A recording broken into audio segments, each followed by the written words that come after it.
Hello दोस्तों, the recent podcast में आपका स्वागत है। तो आइए आज फिर से शुरू करते हैं कुछ सच्ची और डरावनी घटनाएं। तो पहली घटना, मेरा नाम रीना है और मैं मुंबई में रहती हूँ। उस वक्त मैं 28 साल की थी। यह घटना 2010 की है, जब मैं अपने नए घर में शिफ्ट हुई थी। यह एक पुराना मकान है जो लगभग 1910 के आसपास बना था। जब मैं पहली बार यहाँ आई तो मैं अपने भाई के साथ रहती थी। कुछ ही दिनों में हमने कुछ अजीब चीज़ें नोटिस करनी शुरू कर दी। सबसे पहले जो खिड़कियाँ हम बंद करके जाते थे वे खुली हुई मिलती थी। यह कोई बड़ी बात नहीं थी क्योंकि गलती हो सकती है, लेकिन यह इतनी बार हुआ कि हमने एक प्रयोग करने का फैसला किया। हमने घर की सभी खिड़कियां बंद करके ताला लगा दिया और शहर के लिए बस पकड़ ली। हम कुछ घंटे शॉपिंग करने के बाद घर लौटे। जब हम वापस आए तो सभी खिड़कियां खुली हुई थी और किचन के कपबोर्ड से प्लेटों का ढेर काउंटर पर रखा हुआ था। यह सिलसिला जारी रहा। किचन और बाथरूम की छत पर गीले हाथों के निशान दिखने लगे। खिड़कियों के बाहर भी हाथों के निशान दिखे और कुछ ही समय बाद फर्श और दीवारों पर खून के निशान दिखने लगे। यह निशान कहीं छींटों के रूप में थे तो कहीं छोटे छोटे गड्ढों में जमा हुआ था।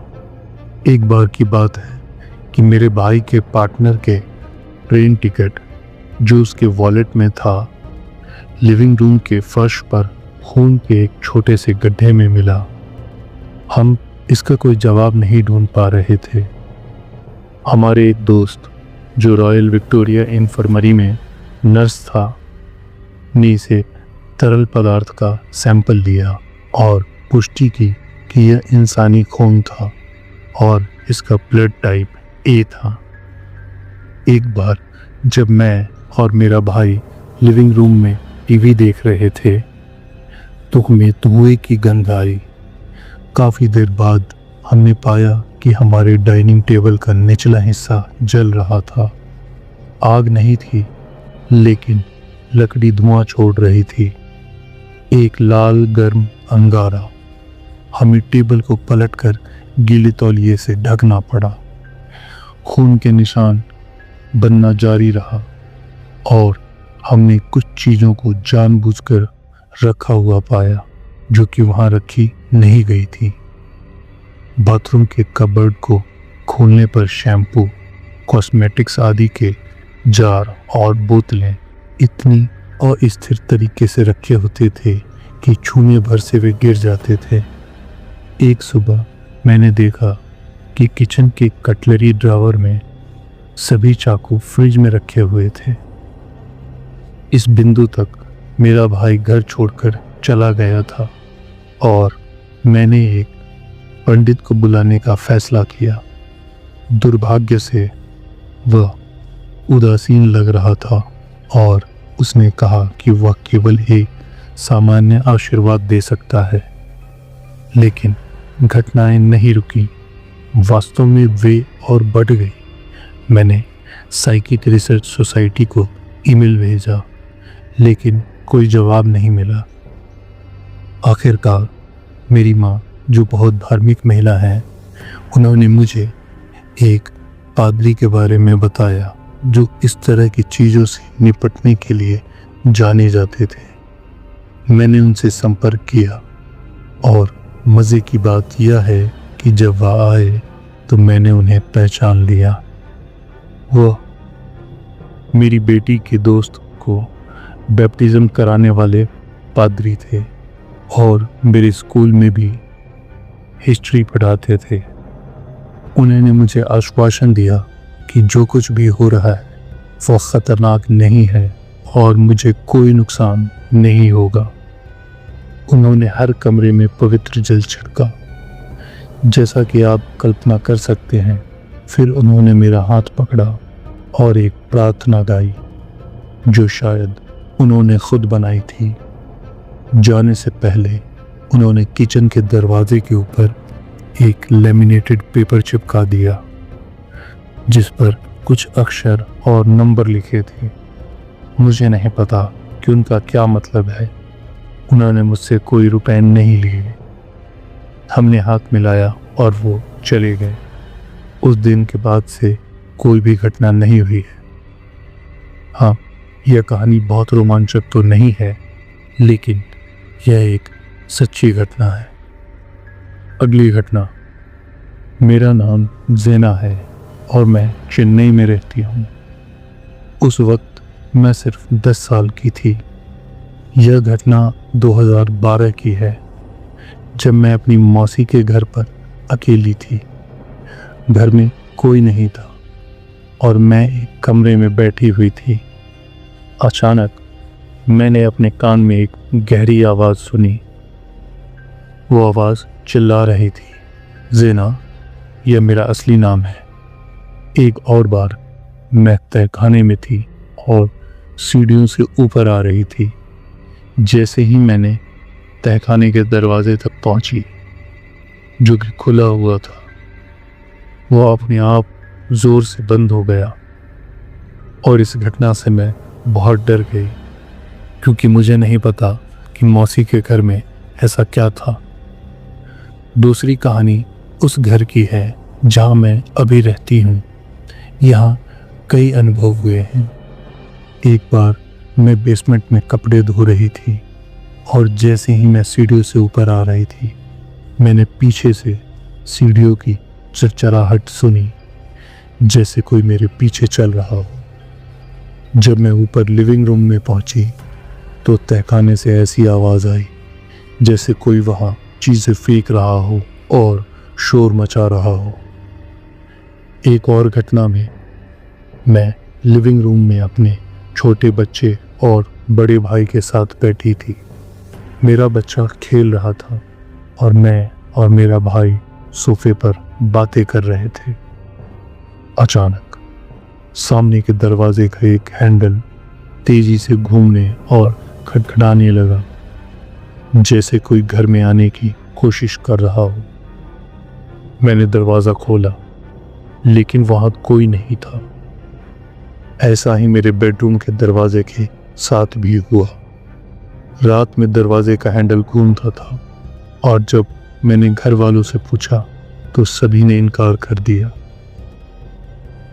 एक और बार रात के बीच में मेरा बेटा हमारे कमरे में सो रहा था और मैं बिस्तर पर लेटी हुई थी। अचानक उसके सभी संगीत वाले खिलौने एक साथ बजने लगे। सबसे हॉल की घटना यह हुई कि मैं अपने कमरे में थी और दरवाज़ा खुला हुआ था। मैं बाहर गलियारे में देख सकती थी। अचानक मैंने अपनी आँख के कोने से एक आदमी की परछाई देखी, जो मेरे भाई के कमरे से बाहर निकलकर गलियारे में चला गया। मैंने सोचा कि यह मेरा भाई है, इसलिए मैं उससे कुछ पूछने के लिए किचन में गई, लेकिन वहाँ कोई नहीं था। ध्यान दें, घर में सिर्फ मैं, मेरा बेटा और मेरा भाई थे। जब मैंने अपने भाई से पूछा तो उसने कहा कि वो अपने कमरे से बाहर नहीं निकला था। आखिरी घटना तब की है जब मैं अपने बॉयफ्रेंड के साथ फेस टाइम पर बात कर रही थी। मेरा फ़ोन मेरी तरफ था, लेकिन वह मेरे पीछे देख सकता था। यह रात का वक्त था। हम किसी बात पर चर्चा कर रहे थे कि अचानक उसके चेहरे पर घबराहट दिखी। जब मैंने पूछा कि क्या हुआ, तो उसने बताया कि उसने मेरी दीवार पर एक लंबे काले आदमी की परछाई देखी। कई बार रात में मैंने अपने बेडरूम में एक काले साये को देखा है, जो गायब हो जाता है। जब मैं उसे गौर से देखने की कोशिश करती हूँ तो वो अचानक से दीवारों में कहीं छिप जाता है। मुझे नहीं पता कि इस घर में क्या है। यह एक पुराना घर है। मेरे ख्याल से यह कुछ नेगेटिव नहीं है। आपको क्या लगता है, मुझे बताएं। अगली घटना। मेरा नाम श्वेता है और मैं इंदौर में रहती हूँ। उस वक्त मैं 25 साल की थी। यह घटना 2020 की है, जब मैं अपने पुराने बॉयफ्रेंड के साथ इंदिरा नगर में रह रही थी। एक रात हम कार में सफ़र कर रहे थे और एक सुनसान सड़क पर हमारी बहस हो गई। मेरे बॉयफ्रेंड ने अचानक कार रोक दी और बात करने लगा। जब हम बात कर रहे थे तभी अचानक हमने कार पर कुछ टकराने की आवाज़ सुनी। कुछ मिनट तक खामोश रहने के बाद हमने एक तेज चीख सुनी और फिर किसी के रोने की आवाज़ आई। वहाँ आसपास कोई नहीं था और हम अब डरने लगे थे। तभी झाड़ियों से एक औरत दिखी। वह शादी के जोड़े में थी, लाल रंग, लेकिन उसका चेहरा नहीं दिख रहा था। और अब वह औरत हमें भी देख चुकी थी और वो हमारी ओर धीरे धीरे बढ़ने लगी। हम दोनों अचानक घबरा गए और काफ़ी डर के अपनी कार में वापस बैठ गए और वहाँ से तेज़ी से भागे। जब मेरे बॉयफ्रेंड ने शीशे में देखा तो वो औरत हमारा पीछा कर रही थी। वह लगभग कार के पास पहुँच जा रही थी और ऐसा लग रहा था जैसे कि वो दौड़ नहीं रही हो, हवा में तैर रही हो।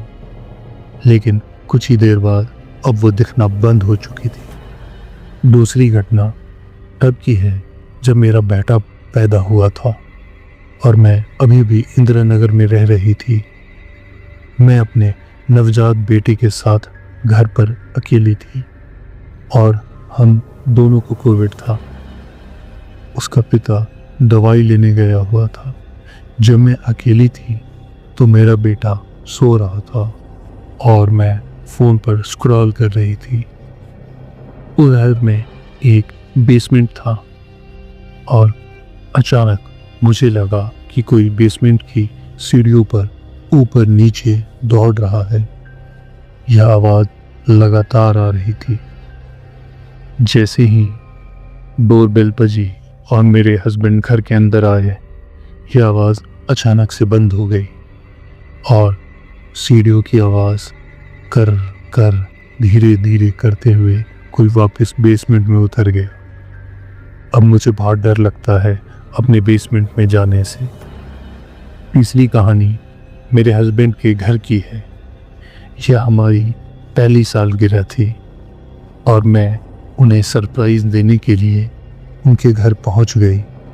वह 2 घंटे दूर रहते थे और उन्हें लगा कि मैं उस दिन नहीं आ पाऊंगी,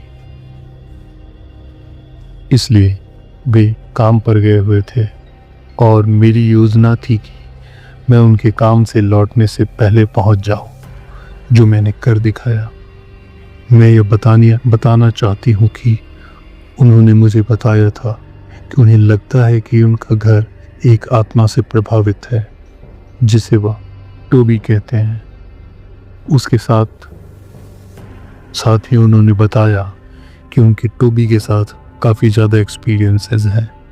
खैर, मैं उनके घर पर अकेली थी और उनके काम से लौटने का इंतज़ार कर रही थी। मैं घर की सफाई कर रही थी और अचानक मुझे लगा कि कोई और वहाँ मौजूद है। अजीब आवाज़ें आने लगी और मुझे बार बार लगा कि मैं कुछ देख रही हूँ, लेकिन जब मैं गौर से देखती तो कुछ नहीं होता था। सबसे डरावनी बात तब हुई जब मैं अपनी कार से कुछ लेने के लिए घर के बाहर जा रही थी। जैसे ही मैंने दरवाजे का हैंडल छुआ, दरवाज़ा अपने आप खुल गया।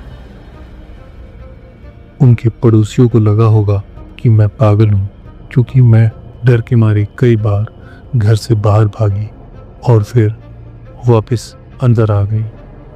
जब मेरे हस्बैंड घर आए तो मैंने उन्हें बताया। वे हंसे और बोले, शायद टोबी तुम्हें डरा रहा था। मेरा नाम आलिया जमाल है और मैं बेंगलोर में रहती हूँ। उस वक्त मैं 28 साल की थी। यह घटना 2019 की है, जब हम अपने नए घर में शिफ्ट हुए थे। हमारा घर पुराना नहीं है, इसे 2010 में बनाया गया था, इसलिए इसका कोई खास इतिहास नहीं है। शिफ्ट होने के कुछ ही दिनों बाद हमें कुछ अजीबोगरीब घटनाएं महसूस करनी शुरू कर दी। ज़्यादातर चीज़ें रात में होती थी, जैसे आवाज़ें सुनाई देना और दीवारों पर इतने ज़ोरदार धमाके कि लगता कोई फुटबॉल खिलाड़ी पूरी ताकत से दीवार से टकराया हो। मैं घर के भूकंप में हिलने जैसी दीवारों की आवाज़ की बात नहीं कर रही हूँ, या कुछ और ही था। तो अलग अलग मौक़ों पर जब हम सुबह अपने कमरे से बाहर निकले तो दीवारों पर लगे सारे फ़ोटो ज़मीन पर गिरे हुए थे। 4 फ़ोटो 4 अलग अलग दीवारों से। मेरी माँ और मेरी दोस्त ने एक रात हमारे घर में सोफ़े पर सोई थी।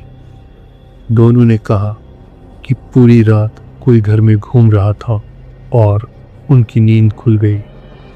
उन्हें लगा कि शायद मैं हूँ, लेकिन मैं पूरी रात अपने कमरे में सो रही थी। मेरे पैर नकली हैं, मतलब इसमें आम्पुटेशन है, इसलिए मैं नींद में चल भी नहीं सकती। लाइटें बिना किसी वजह से खुद ब खुद बंद और चालू हो जाती थी। लेकिन सबसे ज़्यादा जो चीज़ मुझे परेशान करती थी वह थी मेरे बेटे की काल्पनिक दोस्त। मेरा बेटा, जो उस वक्त 5 साल का था, अक्सर एक काल्पनिक दोस्त से बातें करता था, जिसे वह द काउबॉय कहता था। यह सिर्फ एक तरफा बातचीत नहीं थी। मैंने कई बार उसकी बातें सुनी और वह ठहर ठहर कर जवाब देता था, जैसे कोई उससे बात कर रहा। एक बार मैंने उससे पूछा, यह काउबॉय कहाँ से आया है? उसने जवाब दिया, वह हमारे पीछे आंध्र प्रदेश से आया है। मेरे ससुराल वाले घर में रहते हैं और हम बेंगलोर में रहते हैं। हम साल में 2 बार आंध्र प्रदेश जाते हैं अपने पति के घर, वहाँ उनसे मिलने। अब मैंने अपने पड़ोसन से दोस्ती कर ली है, जो एक बुज़ुर्ग महिला है और मेटाफिज़िकल किताबें लिखती हैं। मैं उनकी कुछ मदद करती थी, जैसे घास काटना या छोटे मोटे काम। एक दिन मैंने मजाक में उन्हें अपनी समस्या के बारे में बताया। उन्होंने कहा कि वह इसे ठीक कर देंगी। उसके बाद से हमारे घर में कोई समस्या नहीं हुई। मेरे बेटे ने कहा कि काउबॉय ने उसे अलविदा कह दिया है और वह अब उससे मिलने नहीं आता है। ओके दोस्तों, आज के लिए बस इतना ही। ये थी कुछ सच्ची और डरावनी घटनाएं। तो आप अपनी घटना या आप बीती मुझे भेज सकते हैं इंस्टाग्राम के लिंक पे। थैंक यू, मिलते हैं अगली बार।